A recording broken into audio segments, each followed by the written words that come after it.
and welcome to the DM's Travel Book Club, a guide to the inner planes, where each episode we take a look at a different plane of existence as outlined in the Great Wheel cosmology in the role-playing game Dungeons and Dragons. Whoop, whoop, whoop. Boom.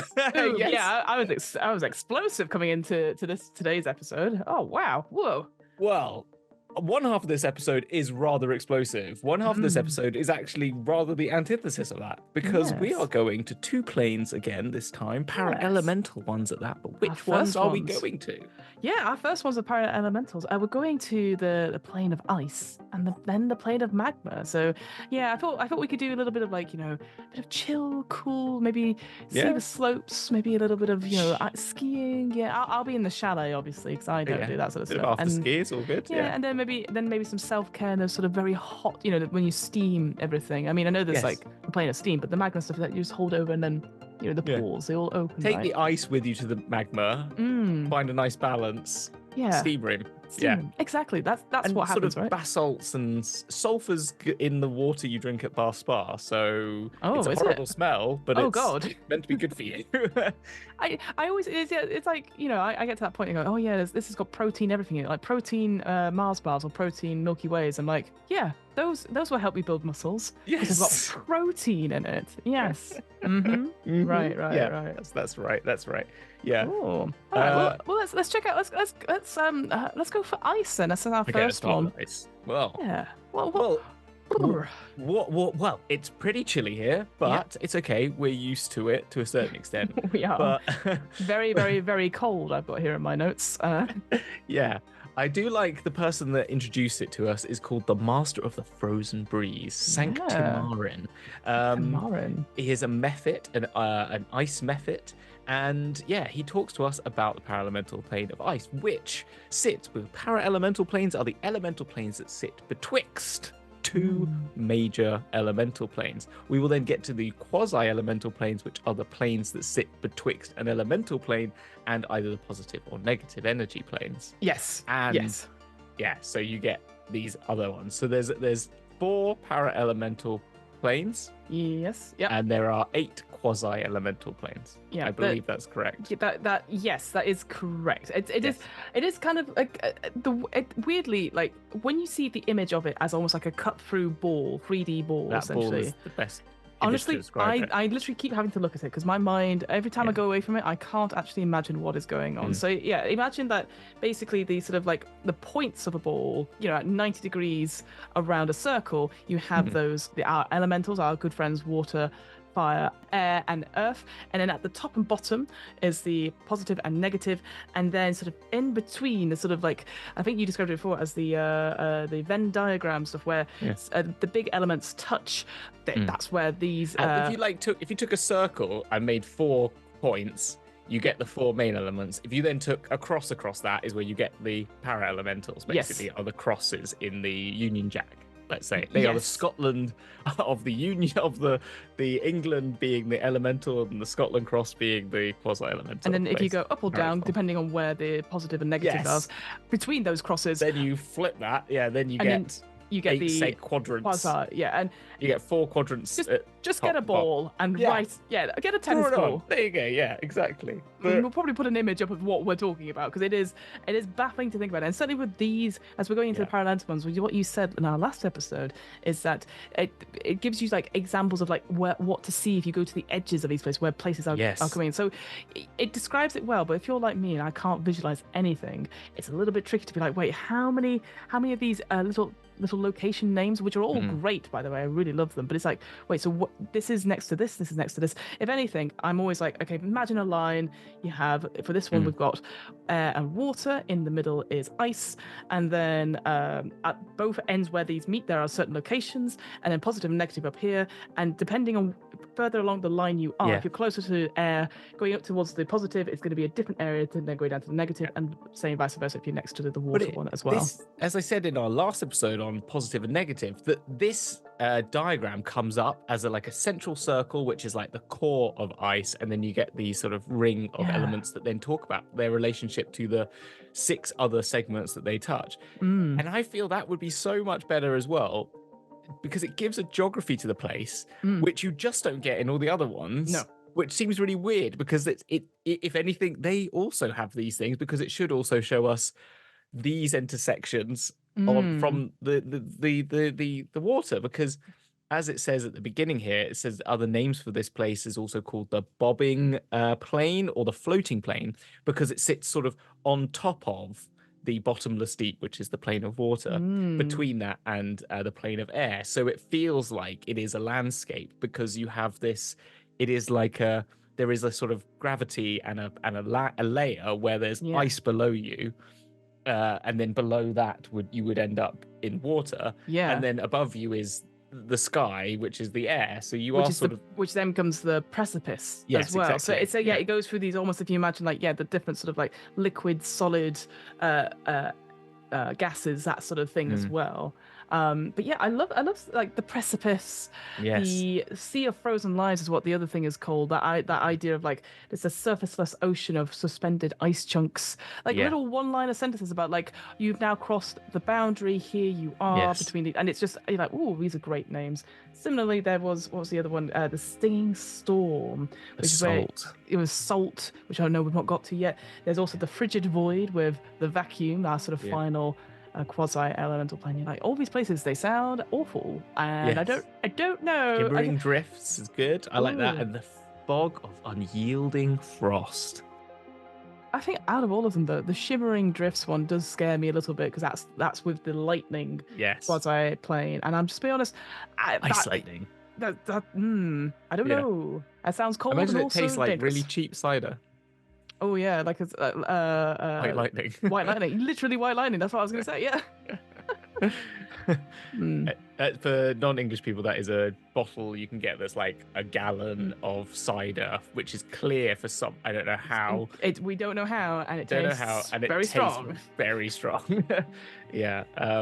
It's not good, but so it is an interesting place because of that, and something I mentioned off podcast. It used to be one of the 5 key elemental planes in 1E, because in first edition the 5 planes were earth, wind, air, fire, and cold, which is the ice plane, because that was based on the elements that you use that they had created for like elemental effects and attacks. So you had cold was another effect, which I think is kind of interesting, and you can kind of see its relationship as an antithesis to fire.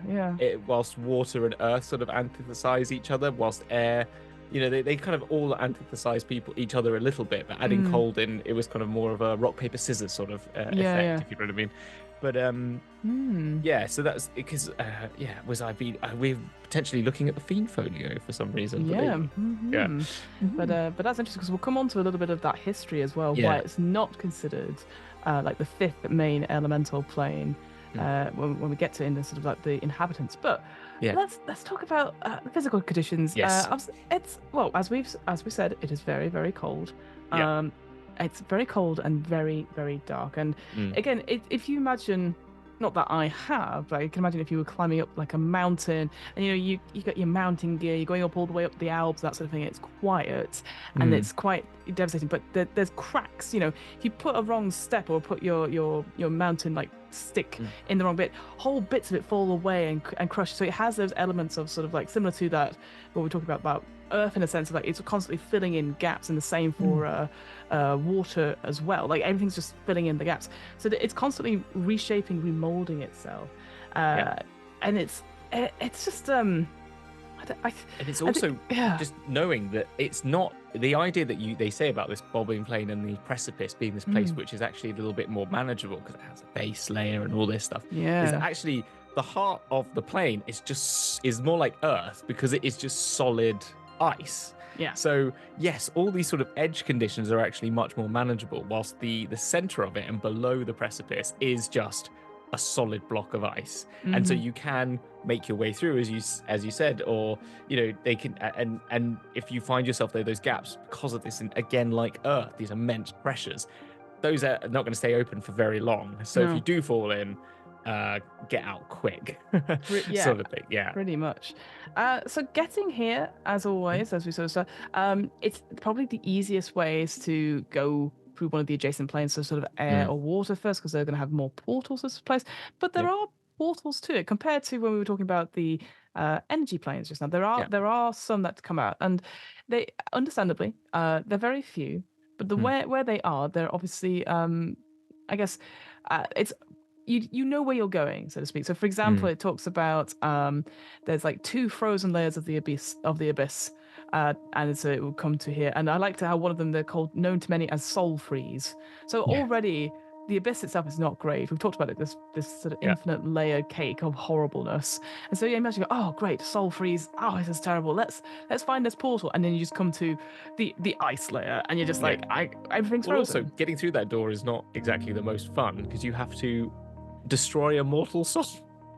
I mean, I feel that's a classic requirement in anything in the abyss. It's just like D&D at this stage. Just like, for fuck's sake, you just bring along various assistants and companions, and you're like, right, Stephen, it is your turn. No. I clap my hands so it is done. Yeah, it's quite. You do find it a little bit like, oh my gosh, right? Do we just need to keep giving up these awful things? Yeah, because the price of going through these portals either is death itself, like because quite a few of these are in like vortexes, as we talk, or vortices, even like particular ferocious blizzards, or even like beneath a frigid sea. So they're going to be difficult to get to anyway. Or as you say, pay the high price of a mortal soul, depending on where you are. Or you could just go to another portal and walk over. There's no direct links to these para-elemental planes. And plane shift, as we always like. There's always plane shift and all those, and gate, etc. I think also does it, doesn't it? Yeah. So you've got there. Now, what do we need to deal with? What are the actual physical conditions that are hazardous to us? What is it like? Unlike the fire where we're going to burn and stuff like that. So with this, obviously, as we've said and mentioned many times, it is cold, and we can't stress how cold this place is, right?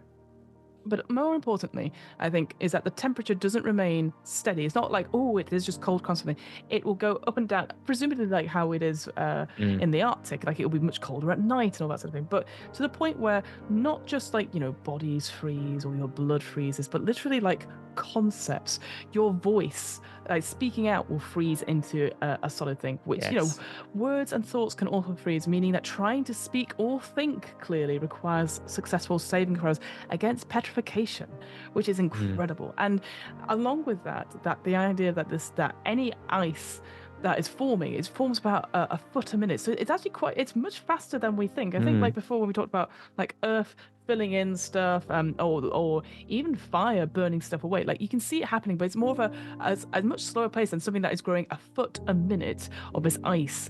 And so the ground itself is just unstable at the best of times. Anything icy is always going to be unstable. You're going to be slipping and sliding, so you need good footwear. But it just grows and grows and grows. So you can't even. It'd be hard to outrun it, to be honest with you. Not that you should be running anyway in this place, but exactly. But the fact it's so cold, and you just need to have good footing. And don't know. I love the idea of concepts, and actually those become things that you can sell. People will buy these frozen words and concepts, which I think is quite an idea, which is quite incredible. But even as you said about how cold it is, like, you can light fires. It says, you can light a fire, but is that a great idea? Because fire melts. I like the way it says, like, first of all, fire melts ice and snow. If you need me to tell you that, stay at home. But it's like, well, beware, because if you're going to then start melting ice, things are going to move about, and it's going to cause chain reactions. But there are even colder. As I said, it's not consistent. You can get to areas where it's so cold it does twice as much damage, and any number of protections you put against yourself are not going to work.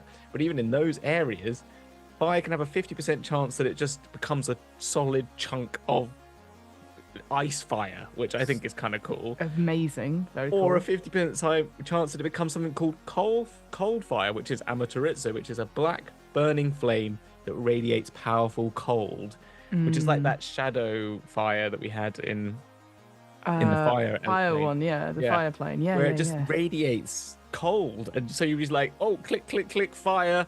Oh my gosh! No. Yeah, exactly. Getting worse. That sounds dreadful. And I guess the difference here between that and the fire one is that the shadow fire, I think it was called, that didn't affect people who were vulnerable to fire. Like, it was that. Oh, no, it didn't help people who weren't vulnerable to fire. If you were vulnerable to fire, it affected you. But if you were invulnerable, then you got burned by it. Yes, that was it. Yeah. So you could step into the fire and be like, oh, thank goodness. If you Whereas here, it's just awful. No, it's awful. You can't win. With this sort of thing. And as I said, that sort of the pressure and the idea of being entombed within solid ice, you get points of damage, and again that sort of freezing thing. And if if you've lost somebody and you're trying to find them, the passageways will seal up within 1d6 days.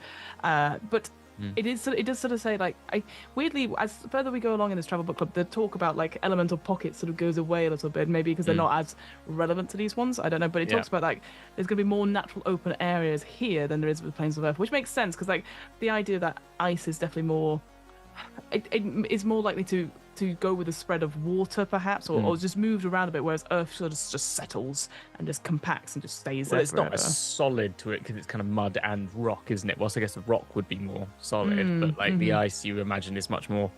Yeah. Sort of sounds. It's constantly. Yeah, I think there's a constant motion in it in some way. It's like when you watch glaciers sped up. It's weird, right? It's weird. Just like, what? Yeah. It's kind of crazy, but. The thing I did think about that coal fire though is like, could you make some of that and then take it with you to the elemental plane of fire as something that possibly would continue to burn better in fire? I wonder if it's something like you could create this, or it's some sort of, or maybe you could learn that as a magical effect to then cast when you're in the plane of fire. So it could be something you could give to your players. It could be something a little bit different. Maybe you need a special kind of fire or a special sort of thing to go to a different plane. That would be quite interesting. Yeah, I feel like that's something they haven't added, but it could be like, oh, here's little things you can get from one plane to then help balance out your effect in the other plane instead of spell keys. More like, because the spell keys seem fine, but they're not really being used very much in this because they kind of make a very consistently like they're of the plane. But if it was more like, hey, did you know if you went to the plane of ice, you could get something called cold fire and bring that to the plane of fire, and that would be something that you could cast instead? Or when you're in the plane of fire, why don't you get, if you took got something from there, that would help you burn water to create air around you or something like that. Do you know what I mean? I don't know. It's a prep thing, as if you're about to go camping, you're getting all the stuff to it. And I think that's the thing. Like, because we always mention spell keys because I find them very interesting because we don't use them in the current edition of D&D because like it just slimlines stuff down, and it's like, okay, the area of effect is that healing spells don't work well here because it's a domain of dread, and you don't need to worry about like, oh, but I could cast them here if I heard a certain thing. Nah, don't worry about it. Just keep it straightforward, I think, is the thing here. Other hazards, obviously, you got to think about like avalanches, sinkholes, which also sound quite scary. I think that to me feels very, very scary, that you could be walking across like a tundra type bit and then suddenly just plummet straight into something and then be up to your neck and not be able to get out. That doesn't. And then, of course, as we've sort of mentioned, this idea of the true cold areas, this idea that, substance, energy, word, thought, even concepts such as goodness and nearness can freeze solid on taking on a strange ice crystal form. And you know what? It made me laugh when you think about, because, as you said, like, adventurers could go and freeze stuff, but it feels like very much like, what's it, AliExpress, that sort of dodgy website where we get stuff from, and you could be like, we'll just do live, laugh, love. So just say it out, laugh, and it's just like, and it's not a good real deal thing. It's just somebody's like, oh, come on, just churning them out for. But it's like, it's more like when people buy air from certain places around the world, don't they? They buy bottled air and bits of dirt, bottled and it's like that really, because you can buy bottled distilled chaos and sadness. Like you can buy distilled chaos, bottled sadness, or liquid left for sale in some bazaars. And I like the idea. I love it, but it is very much like that because it's just a little bit of water. But at one point, that was someone saying left in the plane of ice, collecting it, putting it in a bottle, and letting it melt. And you're like, I don't know what that does. Does it do anything? It'd be nice if you could. I think as a GM, feel free to make those things like if you say the word chaos, or you say, or if you speak or do a spell something chaos, or do something chaos, or you think about it, then you can bottle it, and maybe it gives you wild magic abilities, or you could have some flavor for. Or you say heal, and maybe you could bottle that and then use it as a healing potion or something like that. I don't know. It'd be kind of interesting. I think, like, again, and this is me just going very, very left field now. I'm thinking like you could get your players like, okay, you're here, and you have to get like the important important task or the important whatever it is, the MacGuffin. You're here. You need to create something to appease something, and then just have almost like a taskmaster-esque type thing. So what do? You have 5 minutes to create your ice sculpture, and people, you could be like dancing around, art attack, or like a taskmaster thing where you're doing like interpretive dance, and it's just like almost like lasered, like crystalled in, like. You have to do like performance checks and all that sort of thing, or deception checks if you brought someone here and they're frozen and it's their sort of, I don't know, they're doing a monologue about something, I don't know, and then you're just putting them all in. That's what I think you do go to the different planes and do like Taskmaster-esque type things depending on the plane. I love it. We'll see. Taskmaster of the planes. Yes, exactly. That's cool. That's cool. And then moving about, we've kind of sort of notified it, but it basically says whenever on the precipice you enjoy their mountain climbing skills and the icy peaks. Within the depths of the plane, though, it mirrors the plane of Earth, as we said. So it becomes very difficult because it is like moving through a solid piece of structure. So it says to basically go back and look at what it says in Earth. Just go back and look at what my colleagues said in Plane of. But that's the thing to notice, well, that there's no gravity in Earth. It is just wherever you go. Exactly. And the same when you get to air. So that weirdly, along this particular bit in between water and air, I think there is a bit of gravity, and then suddenly you get to a point where suddenly you're in the water, and then you don't know where up and down is. You have a sense, but maybe not. Air obviously is where you think up and down is, otherwise you're just going to constantly fall. That can be quite frightening though, if you get to the precipice and then you see the sky and then suddenly you go from sort of standing on, suddenly just falling upwards. Ooh, terrifying. Don't like that. Ooh. That's not fun. That is not fun. Not at all. Into the air. No. Exactly. Just always, but it may be easier when you're on precipice to have the concept of down being where the ground is. Do you know what I mean? Yeah, hope. That's what you'd hope. Suddenly not go, up is down. Oh, fuck. Oh. But then maybe that's an easy way to, that's how you have to get off precipices, by going, we need to leave now, but we need to think down is up. How do we do that? Stand on your head or something like that. Yeah. What kind of inhabitants do we have here? What kind of locals can we meet and greet? A lot more of them. It starts off by mentioning Cryonax, the prince of evil ice creatures, which, when it comes onto them a little bit later, does mention that they may not actually be an elemental prince, but deemed themselves as such. And they are particularly Dr. Evil, if you know what I mean, like kind of, next the world sort of thing, because it's like they want to take over all of the ice, and then they want to take over all of the planes of power, and then they want to go out to the outer planes, and then they want to take over all the material planes and turn them all to a frozen structure where exactly, which is kind of interesting, I guess. But other than that, there are methods, as we mentioned earlier, which is the person describing this to us, as well as different other variations of like ice versions of animals that you will find in the wild, like in the prime material plane.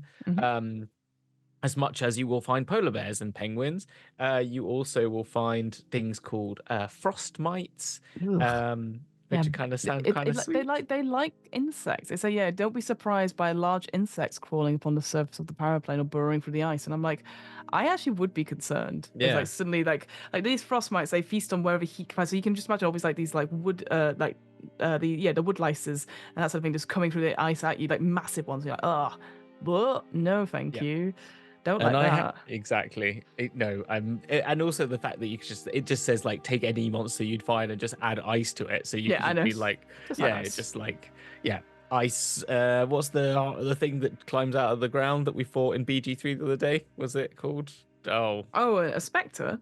No, it was the burrowing things. A bullet, an ice bullet. Yeah, so like an ice bullet or something like that. You can do that. No, dislike. No, but I do have to mention, because I have to mention it always when there's a dragon. There's a dragon, a white dragon, which are ice dragons. Albrathanila, I think. The leader of them. Yeah. Who is positioning themselves for a battle against Cryonax in what they jokingly say, and then say I was forced to write this, Cold War. I know. I was like, puns. Yeah, exactly.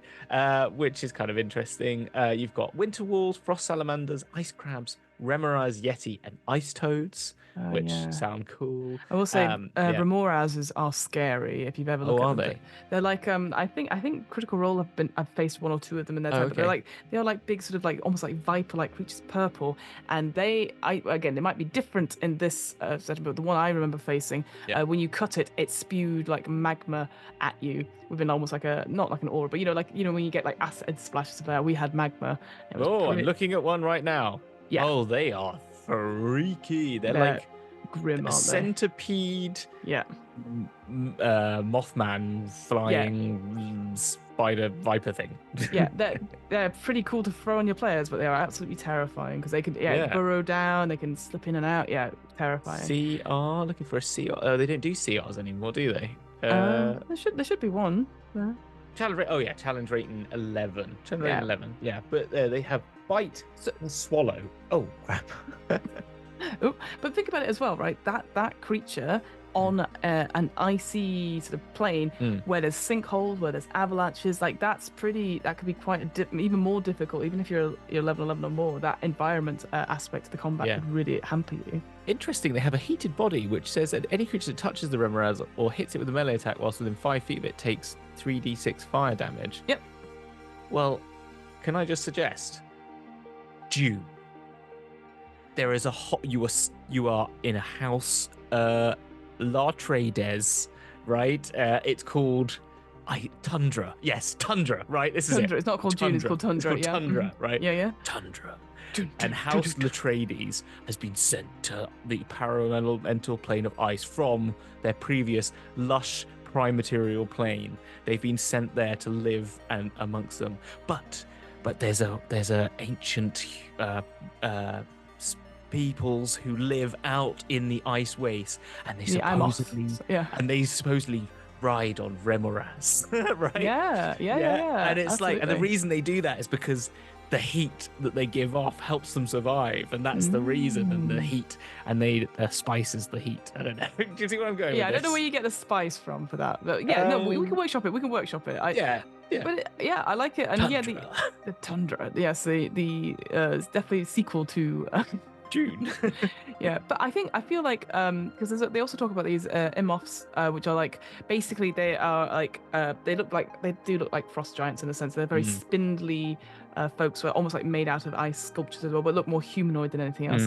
And so those could be quite fun to sort of meet and talk about the politics of this land. If you've got an elemental or versus a dragon, and then these people who are just working their way through stuff.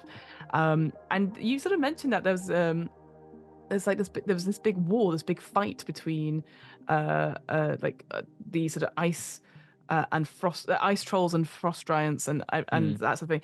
And there's a frozen lake of blood somewhere with the weapons that remain to this day. Like it's called the Blood Mire, and many of the combats are frozen before they fell in battle, and now they are part of this strange eternal ballet dancing within the lake of frozen blood. And I'm like, yes, good. I want to go. I want to be looking for something, and then suddenly I turn around and one of the statues has moved. Exactly. That's how it works. That's the game. Well, that's where you fight the Remoras. Like, that's their fight place in Remoras. It's just like, and because it has a heated body, it's awakening them from unfreezing them as it flows round. So an ankle. So you have to have a map for that one. But you could be like, it comes towards you and you notice it's like waking up a giant, and you're like, is that going to be good or bad? Is that going to help or not? So that could be quite fun. I like how it doesn't call them powers now. It then talks about major players. VIPs. These are the high table players. Where we've already mentioned Cryonax. But we've also got, there's another person. No, I don't think, not in this one. We've got something called the Sleeping Ones. That's the Sleeping Ones. That was it. It's the Kuotoa. Now, which is an ancient and venerable race, roamed the plains long before any other species were born. Indeed, a few even speculate these creatures caused the multiverse itself to come into existence. Interestingly enough, something else that came from the Fiend Folio, which means it was something written by a writer-in. A writer-in that probably hasn't been named. Yeah, exactly. But they're kind of interesting, though. but the sleeping ones, because they're not they're sort of not named as like a particular race. There's just this sort of nickname, this idea that for whatever reason that none can guess, they decided to end their contact with the cosmos and then seal themselves deep within the depths of the ice. And there's always that worry of like, oh, we've uncovered something in the ice. Maybe we'll unthaw it. And you're like, maybe we don't do that, because things like I don't know, bacteria can live for long periods of time. And this idea that, there's a mixture of like, oh, have they really gone? If they even existed, like, what are they waiting for? And are they actually that powerful? Do they have these powers that once they're awoken, they're going to help us? Or are they going to try and wipe the slate clean? Because I don't know about you, if you've ever been woken up from a nap, if you've gone, I've done contact with the cosmos, I'm going to bed, and someone comes and wakes you up, I don't think you're going to be happy about it, right? You're going to be very cross. You might at first be just like, what day is it? Firstly, so what millennia? Yeah, exactly. Secondly, you might be like, who are you? Where are you? And you say, I'm glad you asked. And then you tell them about your podcast, and then they'd be like, and then I get crushed. Oh no, it's all gone completely wrong. No, start again. We need to reset button. Interestingly, they look like fish people.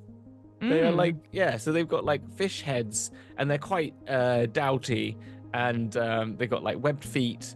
They look kind of cool. Is this the Kuatoa? Kuatoa, yeah. Yeah, so they're an interesting race, because I think she says, obviously not looking up right now, but I think they are supposed to be like evil aligned at some point. But again, I like the idea that they're not, and you can leave it up to the interpretation of the GM. But also, like you said, they look quite downy and stuff. But I like the idea that you've got some really big ones, and so you uncover one. It's just the like huge like Easter Island head. Yeah. Well, I like the idea they're just like different types of fish. Just do all the different types of fish. But I'm reading this again now. It's said by the Kuatoa that these sleeping ones are an ancient people. Yeah, but I think that they could be descendants of. So I think it'd be cool to have. Because this thing, you could be like, oh, you only sort of make out what they look like through the blocks of ice. But actually, I think it'd be cool to have them that look exactly like the Kuatoa, to be honest with you. Because Kuatoa are quite fun looking, and I think it could be quite interesting. Like in Warhammers, you have like the Slan, who are basically the Slardies, the Slan, who are ancient frog-like beings from the warp and space that go from space, who come to the fantasy realm of Warhammer. And they deliver all the space information to help build up the sort of the lizard people.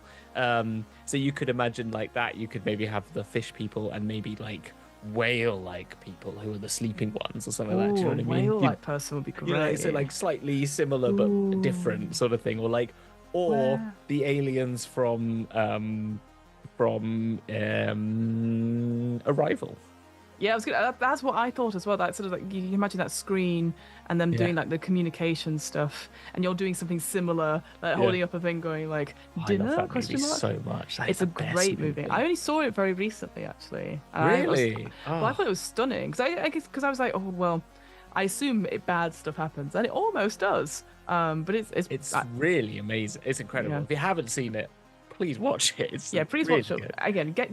Watch it and put it in as a hook for your players. And you can see why they chose him to do Denis Villeneuve to do Dune, like based off of sort of like how he managed extraterrestrials and that, and sort of like space, sort of spacey things. So that's the people. Yeah, well, places. I was going to say places. What can I go visit if I get out my little map? What sites should I go see? Well, if you're one that likes to see nature, enjoy a good David Attenborough, or going to the zoo, I can only recommend to you the Arcolantha. Oh, okay. Come to the deepest dives and the inside a cavern the size of miles. Will see for miles around you in this huge cavern. But you might be thinking like that weird airspace in Plane of Earth where you can fly about. No, I tell you, this is way more exciting. Okay. Because stuck in all of the ice is every animal you could ever imagine. Oh, stuck. Okay. Yes. Trapped, I think is the word. Trapped. Yes, this idea that there are frozen countless animals that gathered across the... So it's almost like one of those taxidermy sort of museums. I like the idea that the animals and creatures, again, lines and veils, etc., but they're sort of trapped in certain positions, like, oh no, But also, I like to think of it as a massive, like one of those gumball machines, because you can, or like one of those arm picker things, because any one of them can be unfrozen and come alive again. I don't think that's a good idea. So the idea could be just like, I would love like the gnomes in that Gnomes 100 Dragon Zero. Oh my God, yeah. I would like bring those along to this place, and they basically could like, so, matey boy, which animal do you like to play with today? And you want a bat or a bird or like exactly. We'll and you like go up. bird, and it just goes and then picks it up, takes the chunk of ice out, puts it over a little fire. But if you rolled it wrong, he goes, oh nope, other layer. Exactly. Yeah. Exactly. you get an elephant. It takes you. Okay. No, I'm part of the. No, we've lost our human. I'm sorry. Oh, I'm sorry. We've already got one in the collection. Yeah. And then when they slide out one of the, like, you say, I want to see a lion. They pull out a lion, another lion slides forward like a vending machine. Like a vending machine, and then they go and take it down, heat it up, and you get a lion. You're like, here you go, Sonny, play with the lion. You're like, okay.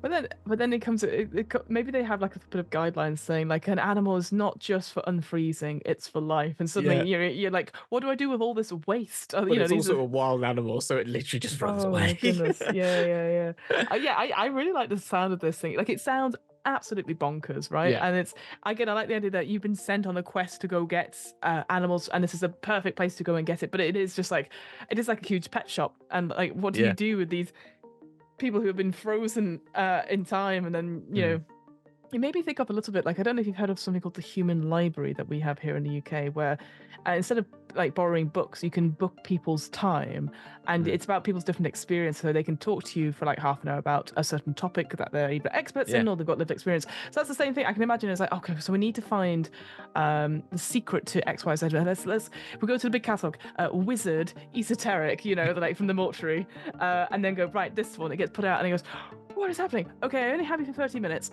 So, right, great. Right, we'll put you back. No. We laugh. We laugh, and it's just absolutely horrifying. Yeah, there's that meme, isn't there? From I'm terrible with these things because I say them and then I can't remember. There's a meme from Always Sunny when it goes, "We're laughing, but it's actually terrible." Yeah. It's like that. The other one, the Chiseled Estate. What a name! I will say this. I'm just imagining cheekbones. Yeah, well, the further down we go into these planes, or the further more detailed they are, they have really cracking names for places that don't get a lot of like detail about them. And it's just the same. But yeah, this icy fortress of Cryonax, and it's just there's this rumor that he has enslaved, again, not great, mortal wizards and priests, supposedly to make them like to endlessly like labor to create these cold-based monsters to add to the armies. So again, you have another similar thing where you could be like sneaking around this icy fortress and you go, let's open this room. And it's just like, I don't know, ice lions and jaguars, and you go, nope, not that room, closed door. Let's keep going. It's so true. I was listening to an episode of something when it was a 40k choose your own adventure, and it was like you're in a hive world, and one of them was like they kept opening all the doors, and they go, you open a door, there's a spaceship there, and you're like, wait, what? You're just in a sewer, and you can imagine just opening a door, and you're like, what, spaceship? Yeah, I don't know how that's there. That's fine. But I do like this idea, and I like the way that they've kind of flavored it, that it has a mile above surface, but it's 4 miles under surface, so it is like an iceberg, and it's all crystalline and shimmering, and you just imagine what's his name, the Fortress of Solitude or something like that a little bit. Yeah, Lex Luthor from Superman. Yeah. Well, it's Superman's. Oh, it's Superman's, not Lex Luthor. Sorry. Yeah. You shouldn't get those two confused, because obviously they're worst enemies. Awkward. And then. But it doesn't give you much more than that, apart from it's very cold. It does an additional 1d6 points of damage. And it has the other place then is the Mountain of Ultimate Winter. Which is on the precipice. And if you go there, you must make a saving throw or freeze utterly solid in 1d4 rounds. Even not that if you're obviously non-native to the land but are immune to cold, you will still suffer 1d6 points of damage. So like as a winter wolf. So if you're like a ice mephit, you're fine. But if you're a cold, like a yeti or a polar bear or even a magically imbued immune to cold creature from another plane, you still take 1d6. God. It's a complete area of true cold. So if you want to get that thing, and that's where those words and concepts are, and it does give them a value where some crystals might be worth anything from 100 to 5,000 gold. That's wild Pricing.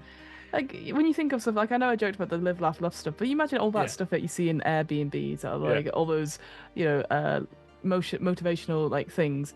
I think, God, hang in there. Yeah, hang in there. Imagine that costing 5,000 gold. You have to take a cat with you. You have to get a branch. You have to set it up and do the repeat of the hang in there. Like, hang in there.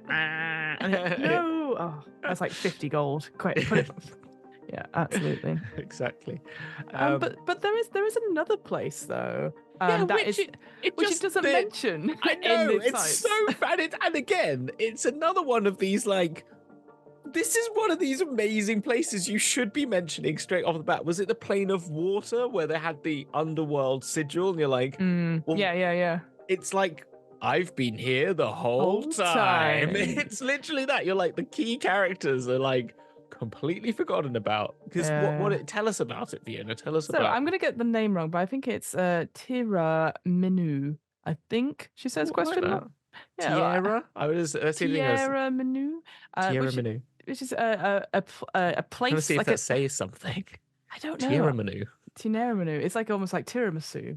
Tiramisu, yeah, that's what it is. Which is basically floating even above the sort of paraplane amongst the chilling winds and the icy tempests. It's a city that's surrounded by a magical bubble that sort of floats and bobs along Kakada side. Like I don't know if you might have seen like Wizard of Oz. You know how Glinda sort of moves around like by a bubble. Not all of us can float by bubble, but that's how I imagine it in this case. And this place, it's basically it somehow has slipped from the plane of air, and it just so happens to be sort of here, trapped on the plane of ice. But as a result, it is now a rest stop for like travelers who have come to this paraplane and just be able to like, we'll be here for safety and to regroup, etc. If people have got in here by a mistake. There's a council. It talks about like 9 men and women rule the city and offer it as a door to anyone that comes seeking shelter from the cold, as a trading post, and it even offers some few portals to other parts of the multiverse. So again, it could be somewhere that you stop off. Kind of important. They should just have an intro bit, which is like introductory cities that you could go to. Tierra Minu and the City of Glass, or whatever it is. I think it is. It is City of Glass, I think. But here's the thing. So obviously, again, as trading post, that's where you could sell your little frozen life mottos, etc., or your little house. House sayings, etc. But they also look for, and again, this is only like a line or two, but something called eternal ice, which is not easy to find, but it acts and reacts like normal ice, and always but one, it never melts. So basically, there are those like the stone rocks that you put in your whiskey, and obviously you can use it for other things, but that's why I'm like, well, I always want my whiskey cold, so that's why you would want some eternal ice, right? Yeah, but I'm one of those people that eats the ice, and you'd be I wouldn't eat. Don't eat that ice. Don't eat that ice. But it can safely store food and drink and chill even the hottest climes. So we talked about when we're in like the plane of fire, like obviously it burns things and boils things. So if you encase your stuff in there, it's going to be a protective barrier as a result. So I almost think of it as like little, you get hand warmers. These are just ice warmers, and you can put them in your gloves. Yes. And so on a hot day. Yeah, perfect. Ooh. But yeah, it doesn't give any more details. I to that. know. I think that's it's kind like of important, the key right? bits get a paragraph and a sentence. Yeah. And it's like, this is one of the, and they ask people to seek out brave souls to seek this out. So you're like, well, here's your home base in MacGuffin, and you're like 5 seconds on it.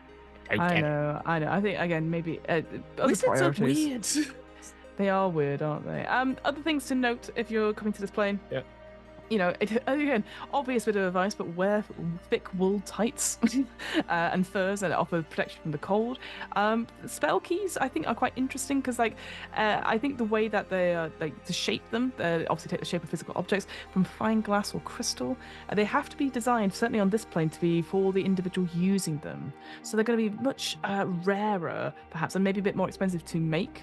Because it has to be fitted for the individual, so that no 2 spell keys are ever like. So if you manage to, for whatever reason, if you're fighting against another wizard and they drop something, you won't necessarily be able to use that spell key.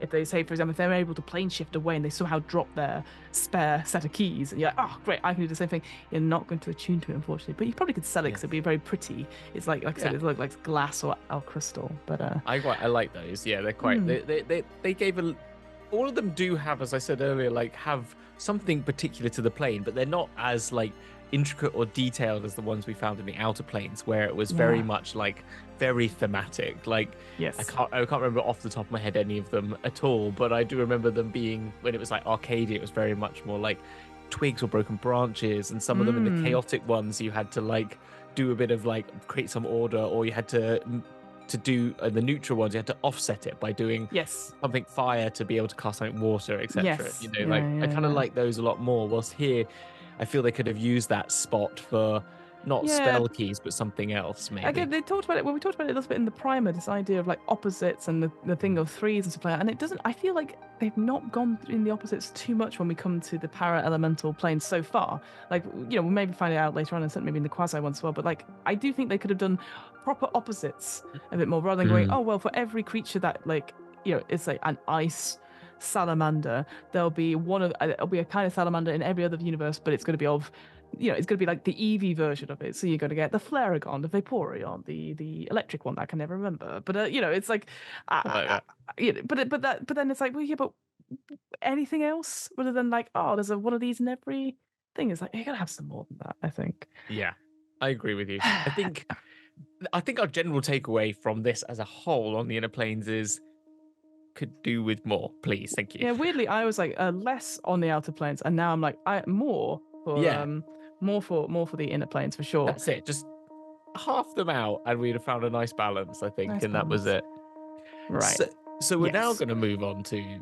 We're gonna move from this plane. We've kind of done the ice plane. We've been all over the ice. I quite like it personally. I think I would like more, as we said again, just on all those individual planes, those spaces within it, like the shimmering.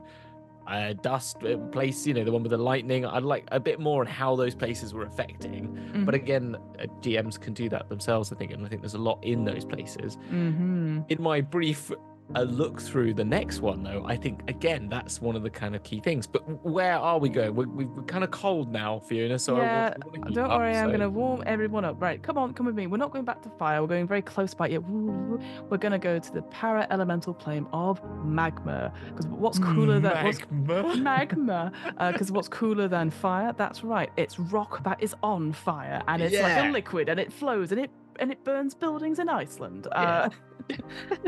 So yes, this idea, the parallel. Stop, drop, and roll.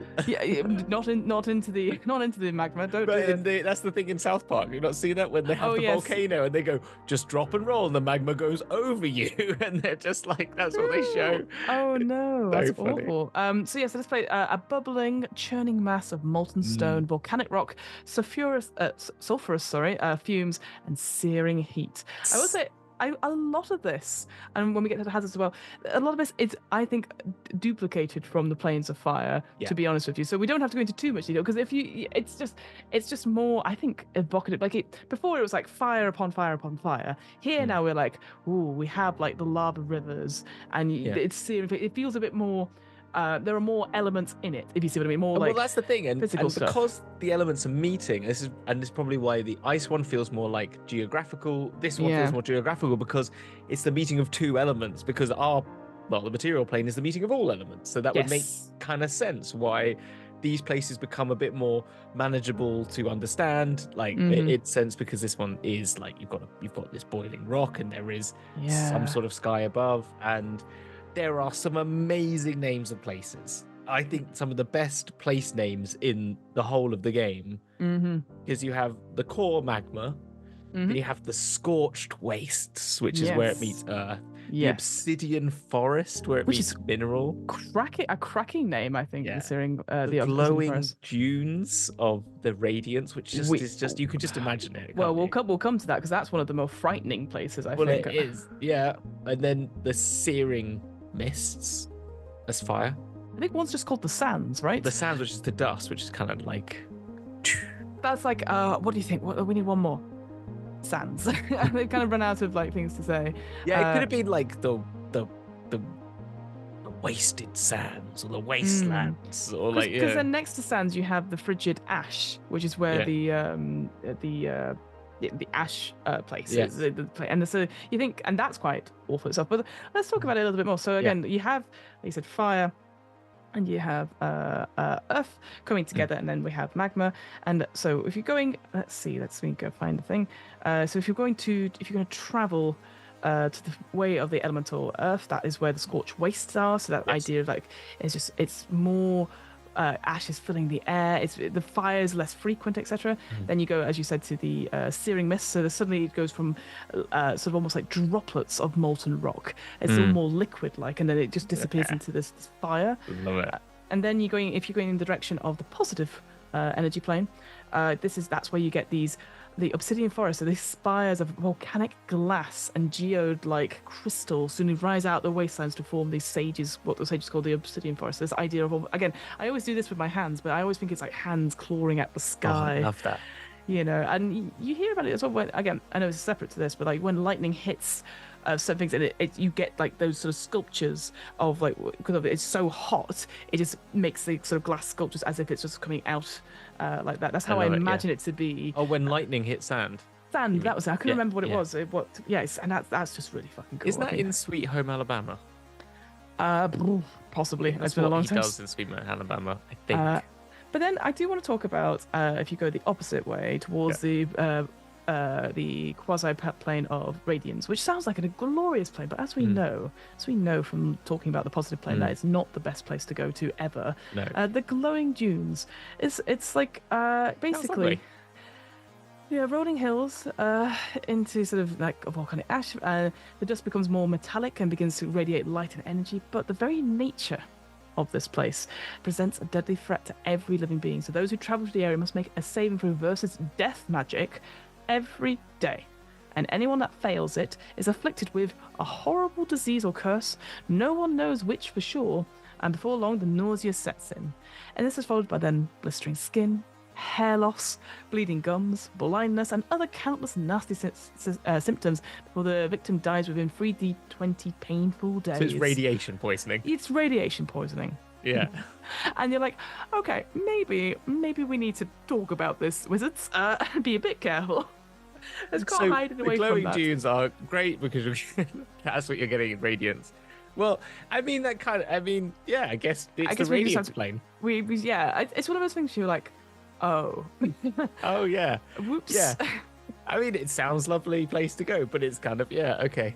Yeah, but I do, again, lines and veils or something, but I do, like, if you're going to this place, if you want to go to the plane of radiance, but you have to go across this glowing dunes things, you have to be in fantasy versions of hazmat suits and have like a tracker to indicate the levels and stuff like that. I think that could be quite interesting. You could then, again, we've talked about Spelljammer briefly before, but this is a place where it makes sense if you were like a Spelljammer team and you're like, we have to collect certain things, planes of radiance, maybe the ash place, any of those. I can't remember what the name of the game is now. It's going to absolutely kill me until I find out, but I think it's called like Company or something like that, and you play individuals who work for a company and you have to go find things on planets, and then there's horrible creatures that jump out at you. It's a new multiplayer game that's come out. Helldivers.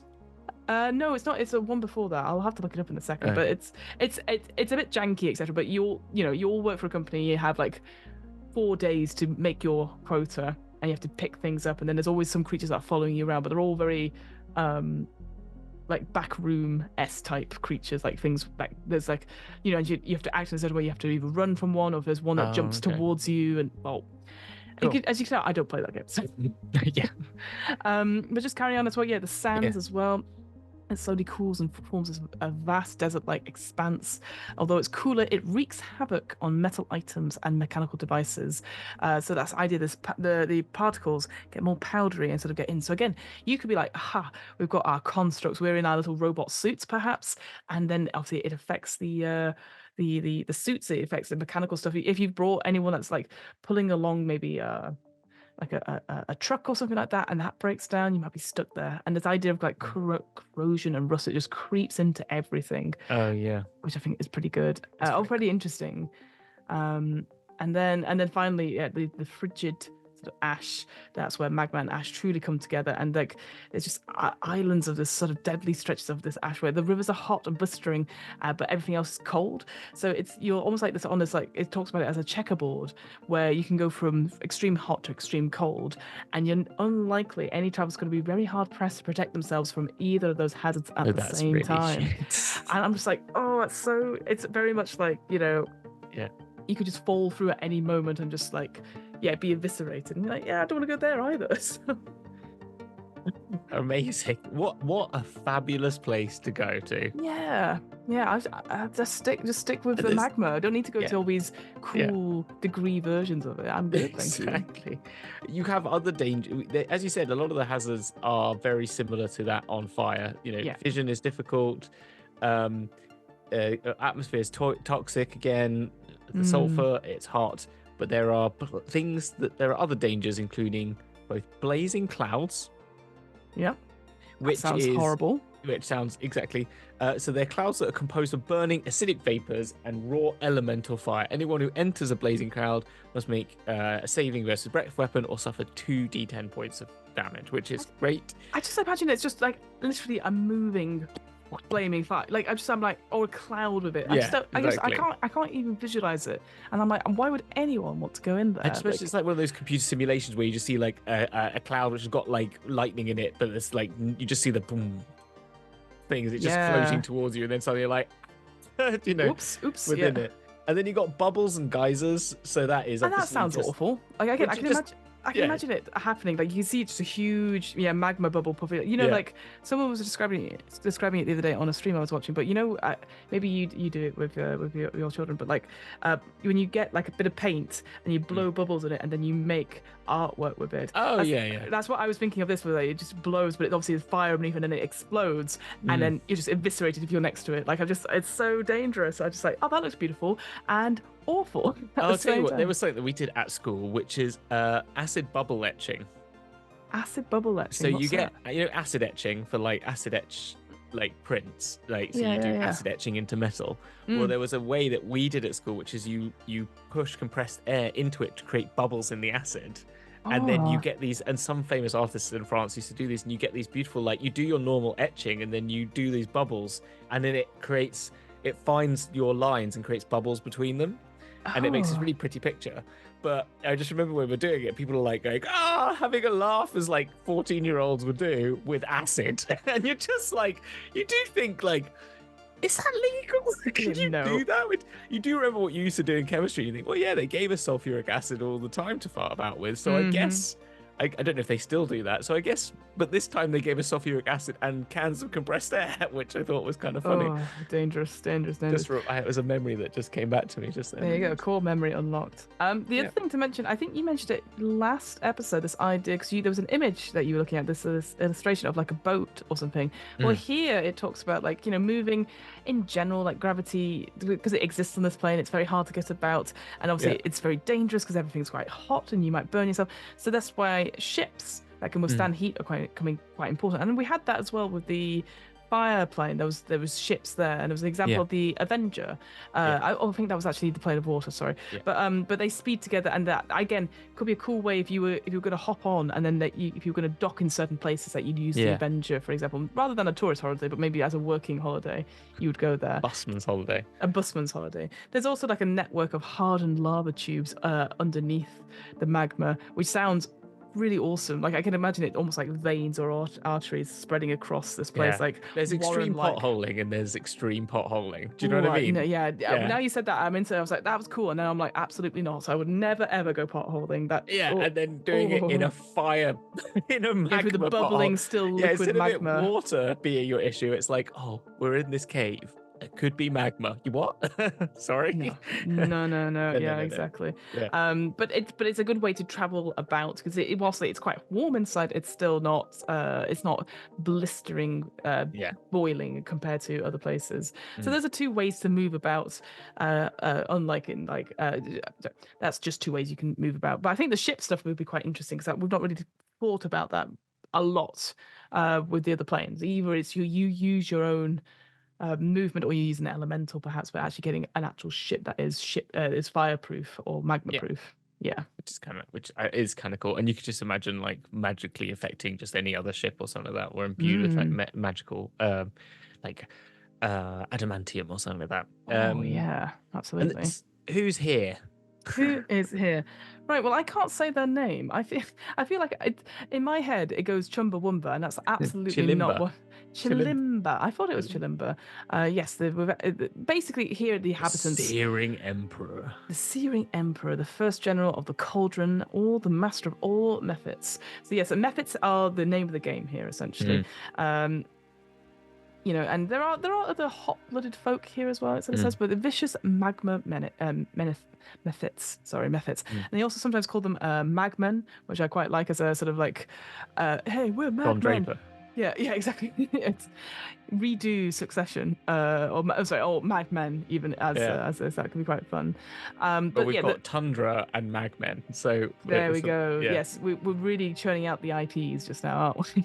I'm looking at a magma mephit right now. They're kind of cool. They look very cool, to be honest. They've got like they look like a winged sort of bat meets goblinoid creature. Yeah, sort of devil-in thing. Kind of cool. I like the artwork for them. Very good. One thing I like about it when it talks about animals, and it sort of emphasizes it a lot here. We had it in the plane of water as well. We were thinking like any water creature. Think about that, but bigger. Here it's like, oh yeah. Like think about like magma. The magma sea is something, so therefore there would be magna fish, and it talks about this like gelterfish, for example, that they swim through powerfully through these molten rocks. And so again, I'm just thinking of like that anglerfish example, or anything like that that are dangerous. Like you'd be like, again, maybe magna fishing could be a story hook in itself. Like, you know, there's always a fishing simulator no matter where you go, right? So I'm just thinking like if you could get you're right. We've done the Taskmaster challenge in ice. You got us the the motivational quote. Now you come to the magma place. We're going to do fishing. You got to get the biggest gelterfish or the biggest. Was it quaffer? We fishing. Yeah, we fishing, and then whoever gets the best one wins. Because there's if you go to, I think it's in Dragonlance, there's a fishing competition. You can just take the rules from that and put it in. Yeah, that's great. When you said gelterfish, it made me think of gefilte fish. You ever had gefilte fish, which is that sort of like poached, deboned fish pate thing. I love that stuff. Oh, delicious! I want some gefilte fish now. Other places, other people that might be here. Some fire giants. Fire giants are terrifying as well. Keep away from them. Blazons as well. Yeah, this idea of animate burning rocks. Yeah, it makes me animate burning rocks, so they're kind of cute. It reminds me of, again, if you've seen Howl's Moving Castle, there's Calcifer, who is like the fire and the stove. And he's very quick-witted and is like, I hope all of your bacon will burn. You know, that sort of, I think that's a blazon is like that, essentially. I like that. A freak come here as well, as other... Dowdu from the plane of Earth come here looking for slaves, classic. And Zorn as well, Galabdur, which are from the other planes. But yeah, there's sorry, I keep jumping in, but there's this other race again right at the end. It's just a little paragraph goes, oh, there's a race of humanoids that have like blue black skin that live amongst the steam that rises up. They don't speak forward or backwards, but sideways, and no one has ever been able to communicate with them, not even through magical means. Bye. And you're like, I think we can communicate with them. Absolutely, we can. Oh, we're gonna get the Babel fish and we're gonna talk to them, because that's like, what a cool. They speak backwards or forwards. They speak sideways. It's like I can never remember what it is. Yeah, wing bats, etc. When you with the rebuses, which the rebuses do. Yeah, Dabbies, that's it. The sideways is just it's all anagrams, is what you do. Oh, anagrams, right. Yeah. Foamy toes. One kind of foamy toes. Yeah, and they're like, oh, Mordekaiden's here. Yeah, exactly.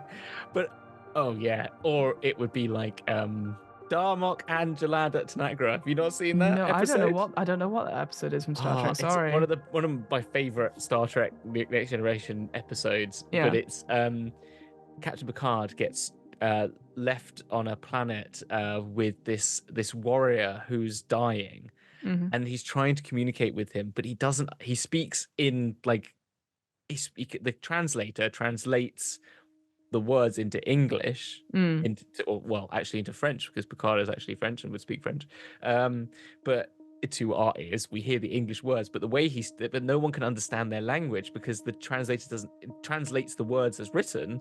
But it's because the way and he's trying, and the whole movie's about Picard trying to understand this person, and it is such beautifully done, and there's like, Patrick Stewart is an incredible actor, and so the emotional roller coaster you go through is incredible, but finally realizes that the way that they talk to each other to communicate is through allegory and stories. And so when you're saying something, you will say it like, so he's saying like this is like Darmod and Jaland at Tanagra.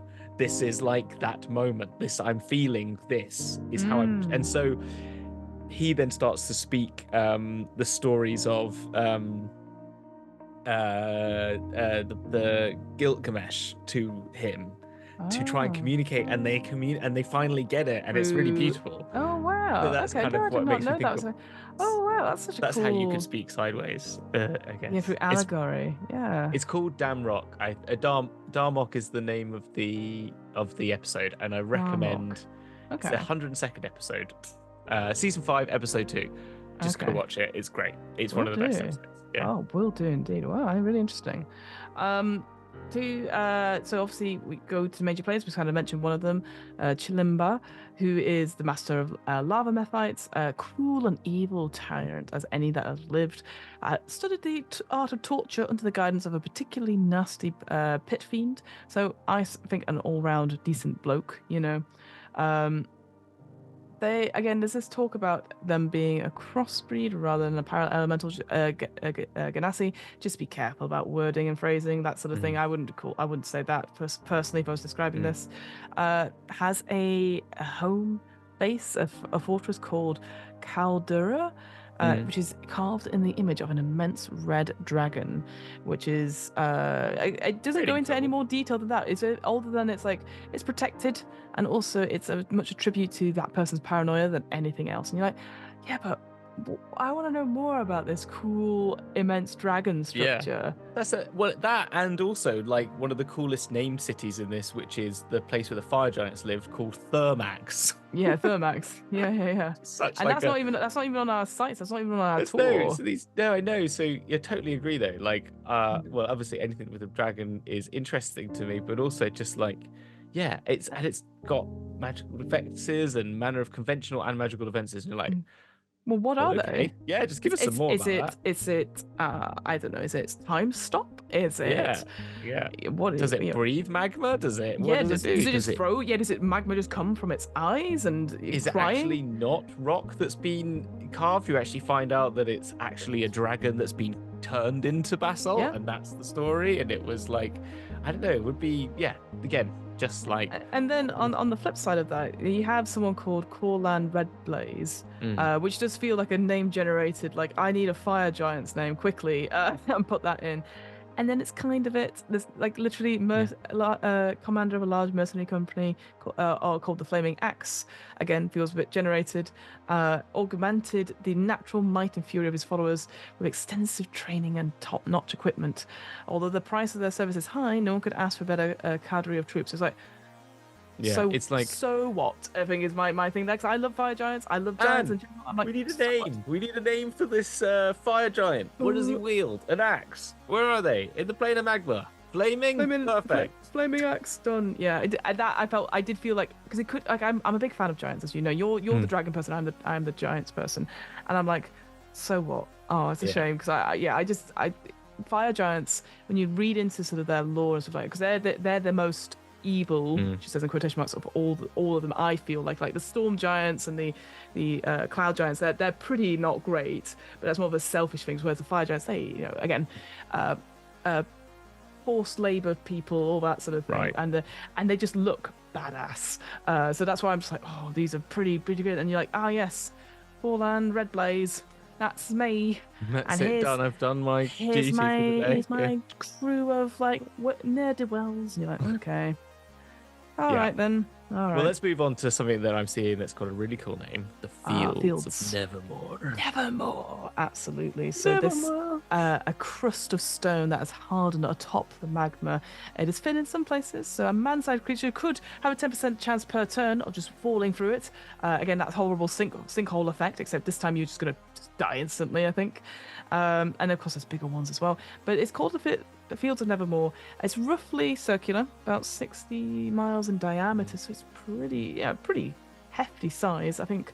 Well, I always go like a bit shorter than the M25, going all the way around, perhaps. And then it sort of extends out into the molten sea, into arms of stone that can stretch for miles. At the center of the fields, there is a place called Nevermore, which is created around this device called the Chill Sword. It's a cursed artifact of great power that emanates an aura of cold in the 5-foot radius. And there's this whole, like, again, very simple story about like thrusting this chill sword into this place. Yeah, exactly. And the natural heat of the magma and the chilling curse cancel each other out. It says in brackets, this sort of thing doesn't always work, but in this case, magic. It's sort of like it was shrug. But even though that is the case, obviously the air is in this plane of magma, it's still toxic, so you have to have some sort of protection. But I love this idea that it is very much sword in the stone. But you have these towers, are tall as a sphere that protects the coolness of ours. So again, this idea of it is like a bubble shape, perhaps maybe it's like sort of like almost like a terranium. It's just acting. It's just almost pressed up against this protective cold bubble air. And that's how far it can go. Just it's almost like, when you grow tomatoes, but if you do them in a square container, they come out square. That's how I imagine with these. What? Oh, okay. We grow tomatoes. You're telling me this, but again, we're talking about the same. But that's what this makes me want to do is take this place, City of Glass, Tirea Minute, and like other places around the plains, like Windglum and the Walking City in Windglum's a great place, actually. Yeah, exactly. And just go like take 10 cities of the plains and flesh them out. Give each of these cities proper 5-page, 6-page, like a plane gets. Info on who they are, some places, a great map. I mean, this is actually what Planescape needs. I don't need guides to the actual planes. Actually, what I need is really great I need guides to planes that are 3 pages long, 4 pages long to the actual, like, what happens here, what's the thing, give me the gist. But really one book of like, here are cities you can go to, places you can find, because the exploration bit you can do yourself, but what you want is actually inhabitants and you need society in order to create your role-playing game. Otherwise it's just fighting shit. I like how because there's like the Lonely Planet guides, like 10 top places to live, that the best places to live around the world, and there's like one of them is like Tooting, London, which I'm like, what? So I like 10 places that you would not want to live around the multiverse. That's what you've created here with this sort of little list, and then go into detail about it. That. Yeah, just because I think there's some cities that I find, like the Crawling City sounds so cool in which is in Gehenna. The Crawling City. It's basically a huge city which is full of like it's the city of thieves, basically. And it's on the back of a huge, enormous spider-like creature. So it's like the Spelljammer in scale, but on the back of a spider. But it's not a spider because it's got human hands, it sort of walks around on the plane. But it's got this huge city which has got like casinos and like it's all like super, grim. Kind of like grim dark. I kind of like it, so I'd love someone to do something about that. Horrible. Other places we could go on this particular plane, the monolith. This idea of like I call it an art piece. A little while ago, here on our plane, on our real world, do you remember there was like, I think it was in the desert, the Nevada desert, there was just a piece of metal that got found, and no one knew how it turned up or anything like that. It's exactly the same thing here. It's constructed out of a black material that seems as much as metal as stone, and as much as glass as it is metal. In other words, no one quite understands what it's made of. It seems to be impervious to harm. There's rumors that it can't be destroyed or damaged, but nobody knows what it's kind of there for. Some say it exists out of time, which might explain why it never changes. they think it's a relic of the sleeping ones, which we discussed in the previous Paraplane of Ice, but no one knows what it is, and people come to it. It's almost like, you know, people come to Stonehenge. I think other people come here to like get their portrait done with the monolith. Perhaps it's just like this like 90 feet high, 30 feet across. Like it really annoys me because it's the wrong dimensions. The wrong dimensions. Because it's the monolith from Space Odyssey. Yeah. And the Space Odyssey dimensions, and I know this because I studied it when I was doing architecture for something, is 149, not 139. Because they've done 10, 30, 90. It should be 10, 40, 90 because it is 1 squared, 2 squared, 3 squared. Because the point is it goes to all dimensions. It's that we only see it in the 3 dimensions. And that's how it tells you. It's because it is those primes. So it is that. So actually, if you were able to witness the monolith in 4 dimensions, you would then see that the 4th side would be 16, and so on. And so forth, yeah. So, but maybe they're just like, it looks like a tombstone. That's what they just like. No, it's fine. We got it is the thing. It's a black monolith like in Space Odyssey, which is kind of cool. Which I like the kind of thing but why is it on the plane of magma? I don't know. Yeah, like it feels like something that should have been on the plane of like sand. Oh, sorry, dust even, or I don't know, just not there, or ash. I feel like magma's a bit weird to put it there, but.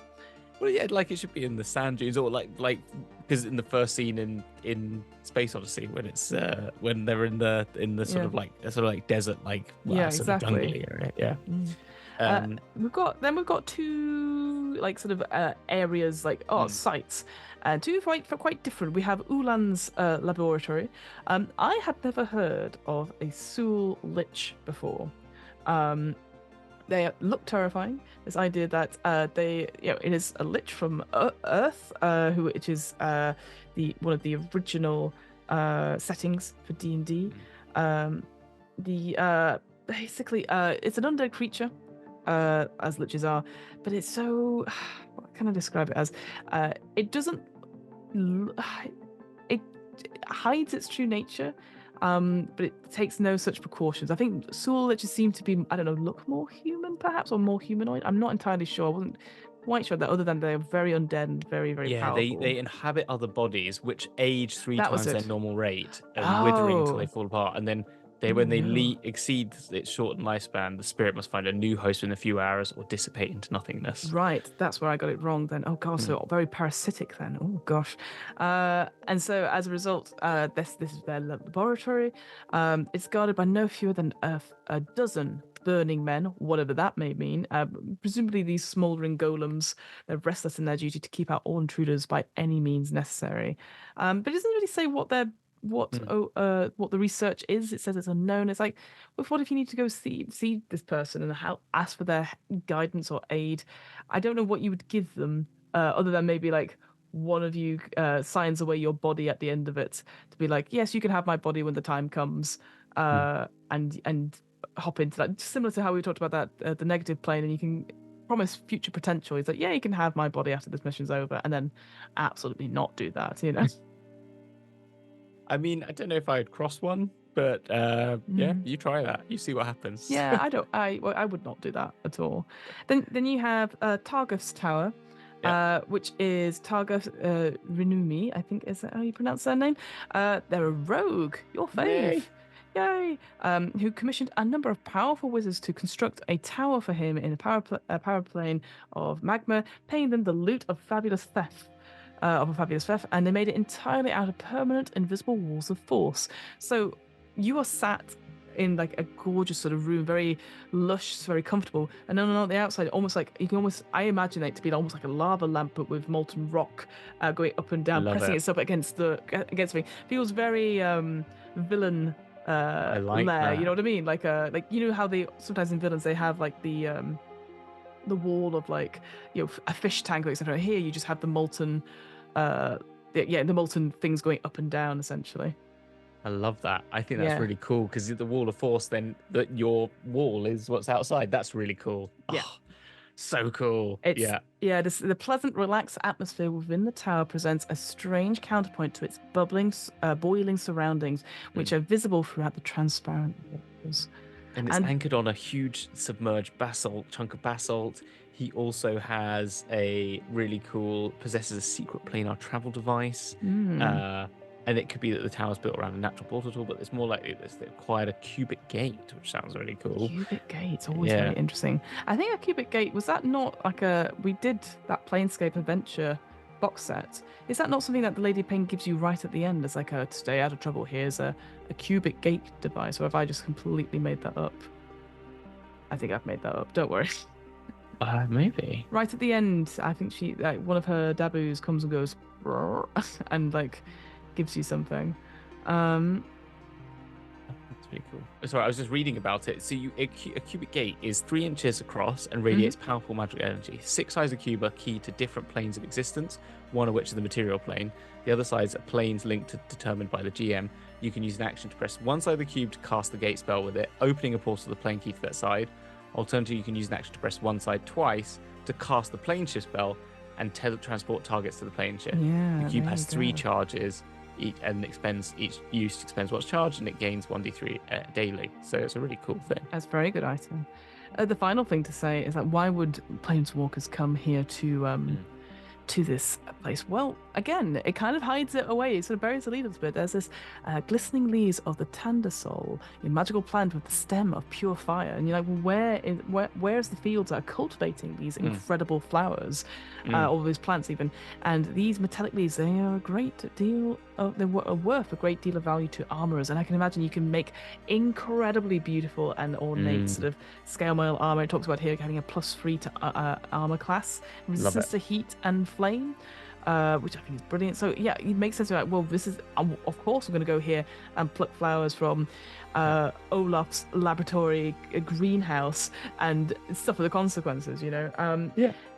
But that's kind of it. Other than that, it's like just be careful about traveling through those lava tubes, because it's like a 3-dimensional maze, which again could be terrifying. The idea that you're going horizontal, then you're going vertical, and that's kind of it really. And then the only other thing to say is that the spell keys, they are physical objects, but they have to be carved from basalt, obsidian, and other volcanic rock, essentially, because they won't melt straight away because of the intense heat. And these needle-thin trinkets are contorted so as resemble wisps of flame, which I think is just, again, a very beautiful thing. But again, the only thing you can't do is bring water to this place, because the plane will not allow it in the slightest. So you gotta be careful. Gotta make sure you got your liquids stored in the right place. Stay hydrated. Always stay hydrated. There you go. That is our whistle stop tour. That is it. Yeah, of those 2 paraelemental planes. Where are we off to next? Right. Well, I thought these planes are similar to the ones we've kind of done before. You know, we've done magma, flame, and we've done water, ice, etc. I thought, why don't we go to possibly I think the coolest place to look at a distance? Why don't we go to the Paraelemental Plane of Ooze, and then afterwards maybe we'll go for a quick ciggy, and we'll go to the Paraelemental Plane of Smoke. So there's the other 2 Paraelemental planes we're going to look at next time. But Ooze, I didn't even know that existed until we started doing this, and I am. You didn't even know this existed. I'm so excited. I'm in. I mean, I'm a big fan of Duplex, Duplex, even the Demon Lord of disgustingness, and I'm just like, take me home. Let's go to these oozes.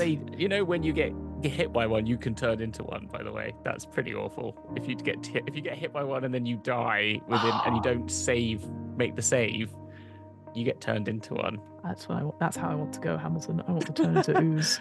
Okay, fine. All right. Yes. Well, that's Fiona's life goal for the next week. Well, in the meantime, then there's not much else to say, is there?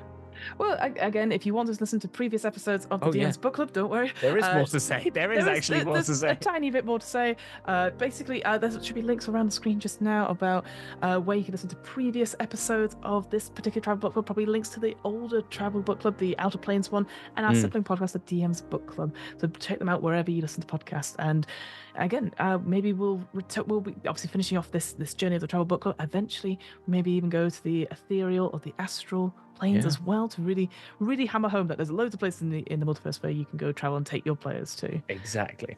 Right, now I don't think there's anything more to say. Now there's not much more to say. Then we'll see you on the flip flip side side of the planes. Bye. Bye.